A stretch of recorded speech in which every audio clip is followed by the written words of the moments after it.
Hello students, all is well. This is Shahnaz Ansari, your social science teacher, and today I will explain you chapter 8 of history, civilizing the native, educating the nation. Here the meaning of native is people of India. So civilizing the people of India and educating the India. So let's start the chapter with the important topics which we are going to be discussed. First we will understand about the traditional and Orientalism study. What is the meaning of the Orientalism study and traditional study? So the Oriental study is the academic field of study that embraces Near Eastern and Far Eastern society and cultures, language, peoples, history and archaeology. So cultures of Eastern people, languages and peoples and history and archaeology, these all will come in the Orientalism study or traditional studies. Then next I will explain you about the work of the British official to promote the Oriental education and what were the errors of the Eastern education or Eastern knowledge according to the Britishers, and who were the officials, those who criticized the Oriental education. Some were supported and some were criticized. The English Education Act 1835 I will explain you, and last we will discuss on what was the Wood Dispatch. So student, let's start the chapter.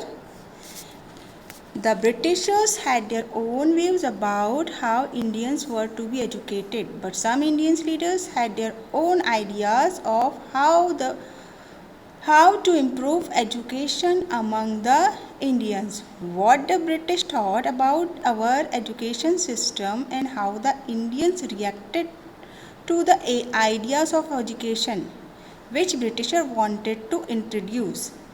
In this chapter we will study Britishers had an aim of not only gaining power over the Indian territories but also they wanted to educate Indians to make them civilized. Students, East India education or English education was introduced in India in 18th century by the charity school in Madras, Calcutta and Bombay. Though the company indirectly supported these schools, it did not take any real responsibility for education till the 19th century. The Chartered Act of 1813 allotted funds to encourage education in India.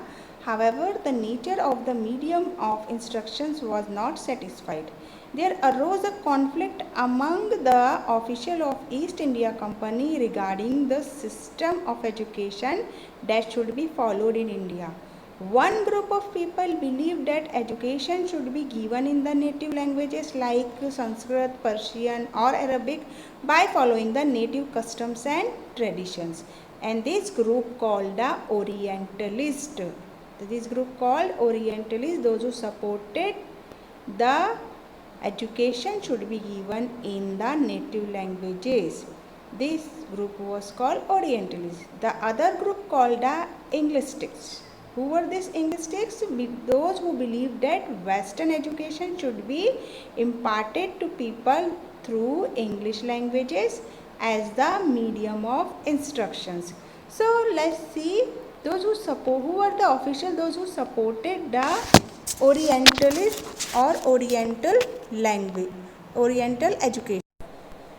In 1783, William Jones was appointed as a junior judge at the Supreme Court that was set up by the company in Calcutta.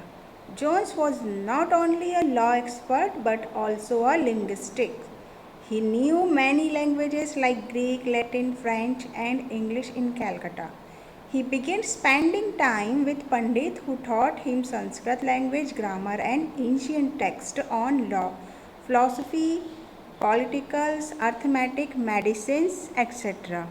So he studied ancient Indian texts on law, philosophy, religion, politics, morality, arithmetic, medicines, and other science also he learned.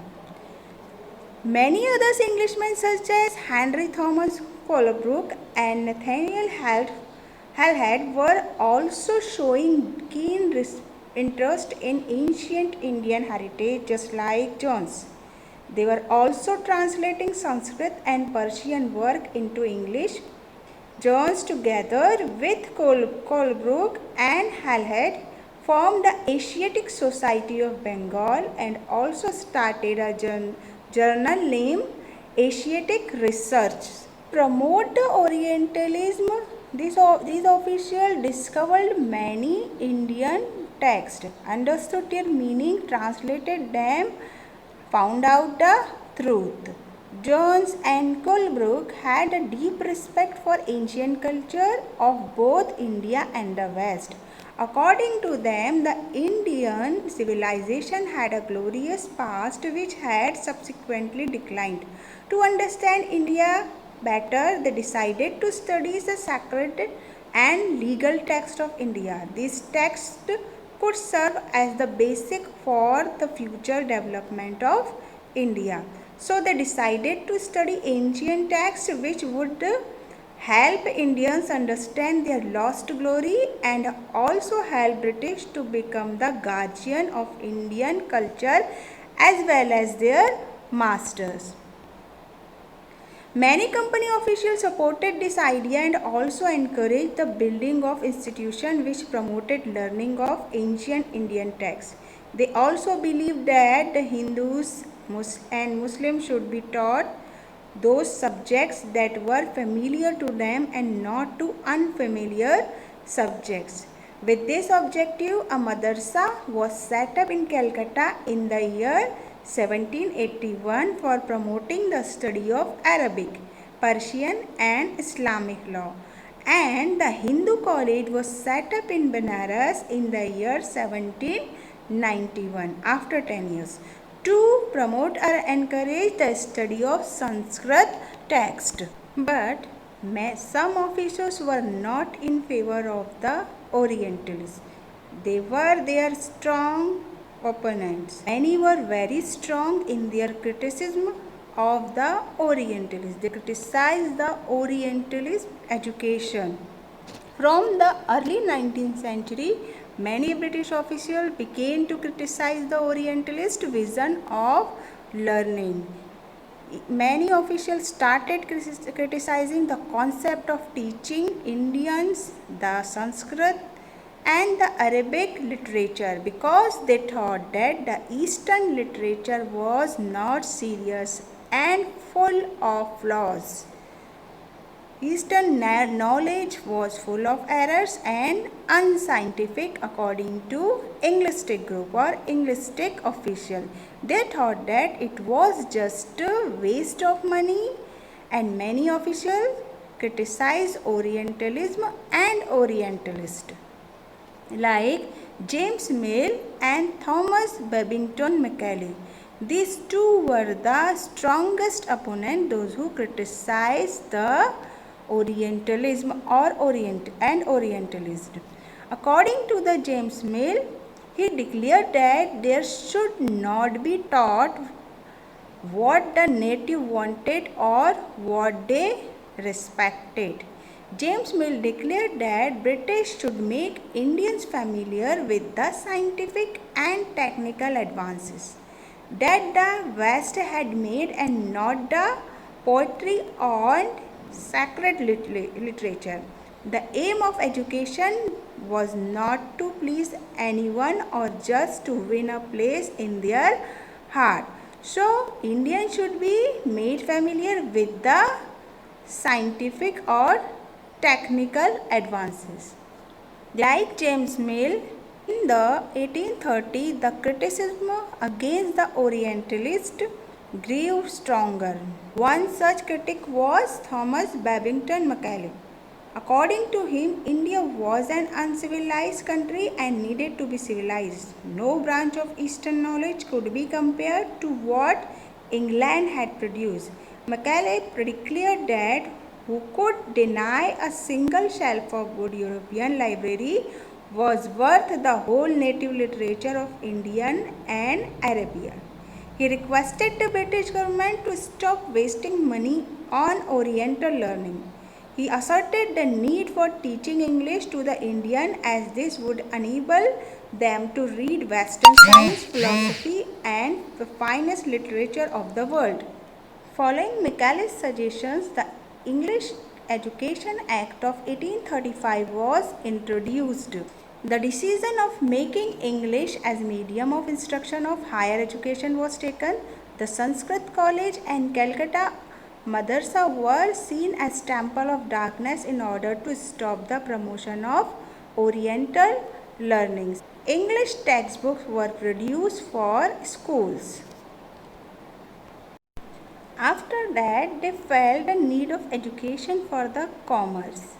So first understand the meaning of the commerce and economics. Commerce is the activities and procedures involves the buying and selling of the things, and economics means concerned with the organization of money, industries, and strategy of the country, region, and industry.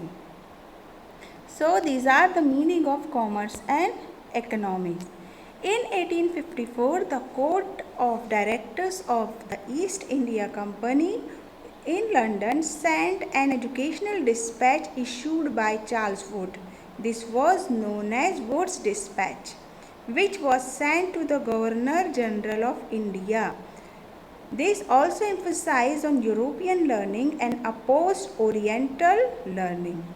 It also laid emphasis on the learning of economics, as it would enable Indians to understand the importance of expansion of trade and commerce.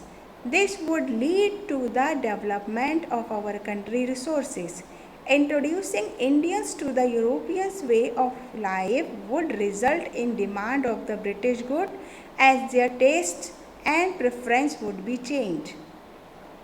Wood Dispatch also stressed that European education would generate some good qualities in Indians such as honesty and truthfulness. This in return would supply Britishers with good civil servants who would be trustworthy. As per the dispatch, many new steps were taken. Education departments were set up to make control over all the educational matters. Universities were established in Calcutta, Madras, and Bombay, though a revolt was faced in Meerut and Delhi in the year 1857. Attempts were made to bring changes in the school education system. Government grants would also be granted to the private school and colleges. Recommended establishment of teacher training institutions. Every district would have at least one government school for children.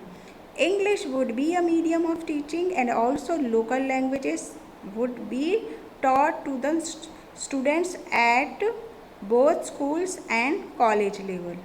Supported the cause of educating women also. So, while these steps were taken by the Britishers to bring changes in the education